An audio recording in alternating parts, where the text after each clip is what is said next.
What if I told you that just 14 wolves completely transformed an entire ecosystem? Restored rivers, regrew forests, brought back dozens of species, and even generated billions of dollars.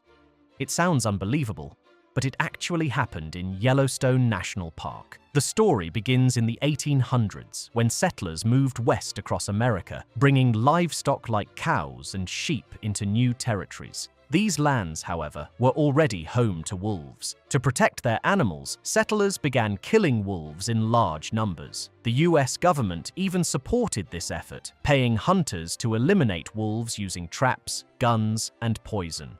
Over time, this campaign intensified, driven by fear and misunderstanding of the wolves' role in nature. By 1926, wolves had been completely wiped out from Yellowstone National Park. At the time, this was seen as a success. People believed the land would now be safer and more productive.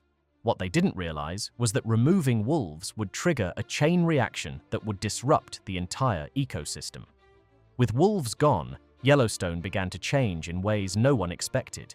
Elk, which had once been the primary prey of wolves, suddenly had no natural predators. Without fear, they could graze freely and remain in one place for long periods. Their population grew rapidly, at times exceeding 20,000 animals. This led to severe overgrazing, especially in areas where plants were most abundant, like river valleys and open meadows. The elk's favorite food, young willow, aspen, and cottonwood trees, was eaten almost as soon as it began to grow. These plants never had a chance to mature into full trees. Forest regeneration slowed dramatically, and landscapes that once supported rich plant life became increasingly barren. This overgrazing didn't just affect plants. It created ripple effects throughout the ecosystem. Beavers, which depend on willow trees for both food and building materials, began to disappear. Without enough trees, they couldn't build their dams. As beaver populations declined, the streams they once shaped began to change. Without dams to slow the water, streams flowed faster and became straighter, reducing the number of calm pools that fish rely on. Birds lost nesting sites as trees disappeared, and small mammals lost the cover they needed to hide from predators. Even bears were affected, as fewer berry-producing plants meant less food. What had once been a thriving, interconnected ecosystem was slowly unraveling. Park rangers recognized that something was wrong and attempted several solutions starting in the 1930s. They tried reducing elk numbers by shooting them, relocating them to other areas, and even allowing hunters to help control the population. However, these efforts failed to create lasting balance. Elk numbers would temporarily decrease, but then rise again. None of these solutions addressed the root problem, the absence of a natural predator. It was like treating symptoms without curing the disease. By the 1990s, the damage had become impossible to ignore. Large parts of Yellowstone looked overgrazed, riverbanks were eroding due to the lack of vegetation, and biodiversity had declined significantly. As scientists studied the problem more closely, they began to understand something crucial. Wolves were not just predators. They were essential to maintaining the balance of the ecosystem. Their presence influenced not only the number of elk, but also their behavior. This led to the discovery of what is now known as the ecology of fear. Without wolves, elk could stay in one place and eat everything in sight. But when wolves are present, elk must remain alert and keep moving to avoid being hunted. This constant movement prevents them from overgrazing any single area, allowing plants to recover. In this way, wolves shape the landscape not just through hunting, but through the fear they create. By the early 1990s, scientists concluded that reintroducing wolves was the best way to restore Yellowstone's ecosystem. However, the idea faced strong opposition. Ranchers worried that wolves would attack their livestock, while hunters feared that elk populations would decline too much. Some people even spread exaggerated claims about dangerous superwolves. Despite these concerns, scientists continued to present evidence showing the importance of wolves in maintaining ecological balance. Eventually, the government approved the plan to bring wolves back. In 1995, the first group of 14 wolves was brought from Canada to Yellowstone National Park. The following year, 17 more wolves were added. These animals were carefully selected to ensure they were healthy and capable of surviving in the wild. Each wolf was fitted with a tracking collar so scientists could monitor their movements and behavior. They were transported in special crates by truck and helicopter and released into areas with plenty of prey and suitable habitats. From these small beginnings, the wolf population began to grow steadily. Within a decade, there were over 170 wolves living in the park, and in later years, the population stabilized at around 100 wolves in several packs. The return of wolves brought immediate and noticeable changes. Elk numbers began to decline to more sustainable levels, dropping to around 6,000. More importantly, elk behavior changed. They no longer stayed in one place for long periods. Instead, they moved frequently, avoiding areas where they were more vulnerable, such as open valleys and riverbanks. This change allowed vegetation in these areas to recover. Young trees that had once been eaten before they could grow now had a chance to develop. Over time, forests began to regenerate, and the landscape slowly started to heal. One of the most remarkable recoveries was that of the beaver population. In 1995, only one beaver family remained in Yellowstone. As willow and other trees began to return, beavers found the resources they needed to survive and reproduce. By 2012, there were 9 beaver families, and today there are more than 20. Beaver dams transformed the environment in powerful ways. They slowed down streams, creating ponds and wetlands. These calm waters provided ideal habitats for fish, frogs, and many other species. The ponds also helped store water, keeping streams flowing during dry periods. In addition, the dams improved water quality by trapping sediments and pollutants. The effects of wolf reintroduction continued to spread throughout the ecosystem, benefiting a wide range of animals. Bears found more food, both from leftover wolf kills and from the return of berry-producing plants. Birds such as ravens and eagles scavenged on carcasses left behind by wolves, especially during winter. Songbirds returned in greater numbers as trees and shrubs grew back, providing nesting sites and shelter. Small mammals like mice and rabbits thrived in the taller grass that was no longer overgrazed. Predators such as foxes, hawks, and owls benefited from the increase in prey. Even insects, butterflies, and bees flourished as wildflowers returned to the landscape. As Yellowstone continued to recover, one truth became clear. Wolves were not just another species in the park. They were the driving force behind its transformation. Their presence didn't just affect elk.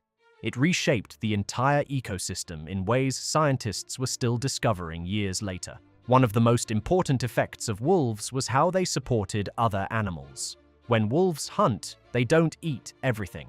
The remains of their kills become food for many species. Ravens, magpies, and eagles learned to follow wolf packs, feeding on leftovers. During harsh winters, this food can mean survival. Bears also benefit, especially in spring when they wake up from hibernation weak and hungry. Instead of struggling to hunt right away, they can rely on these easy meals to regain strength. Wolves also helped restore balance among predators. Coyotes had become very common when wolves were gone, but their numbers dropped after wolves returned. This allowed smaller animals like mice, rabbits, and ground squirrels to increase. In turn, predators such as foxes, hawks, and owls found more food, strengthening their populations. This chain reaction showed how even competition between predators helps maintain balance in nature. At the same time, plant life across Yellowstone began to recover. Willow trees grew tall again along riverbanks, helping stabilize soil and prevent erosion. Aspen forests, which had nearly disappeared, started to return.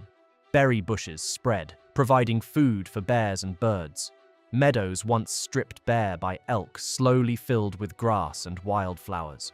These changes made the park not only look healthier, but function better as a complete ecosystem. Even the rivers began to change. With vegetation growing along the banks and beaver dams slowing the flow of water, streams became more stable and less prone to erosion. Some scientists believe wolves indirectly helped reshape the park's physical landscape by influencing how water moves. It's rare for one species to have such a wide impact, but wolves proved how deeply connected nature truly is. Beyond ecology, wolves brought surprising economic benefits. Yellowstone became one of the best places in the world to see wolves in the wild, attracting visitors from around the globe. Wildlife enthusiasts, photographers, and researchers travel long distances for the chance to see them. This tourism now generates about $35 million each year for local communities, supporting hotels, guides, and businesses. The benefits go even further. Healthier forests absorb more carbon dioxide, helping fight climate change. Stable riverbanks reduce damage to roads and infrastructure. Wetlands created by beaver dams store water and reduce flooding risks. Altogether, these improvements are worth billions of dollars, showing how protecting nature can also support human economies. However, the story is not without challenges. Wolves are protected inside Yellowstone, but outside the park, they can be hunted. This became widely known in 2012, when a famous wolf called 06 was legally shot just beyond park boundaries. She was well known for her strength and leadership, and her death sparked global outrage. It highlighted the ongoing conflict between conservation efforts and human interests. Despite these challenges, wolves have shown incredible resilience.